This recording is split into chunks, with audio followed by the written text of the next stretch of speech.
Hey internet friends, so today I want to show you a quick thing that I just learned about rendering markdown in VScode. Okay, as many of you know, you can open a preview of the rendered markdown in VScode, but very often I download a repo from the internet, and it's unwieldy to do this all the time, and I end up just reading this, and it's not too good.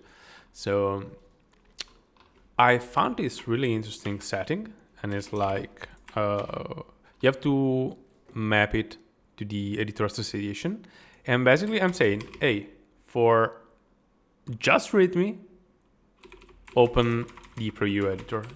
You can do this and it should work for or markdown file, but for example, I just wanted to work on readme specifically, and in this case it even works if the casing is different. Like you can see readme here is uppercase.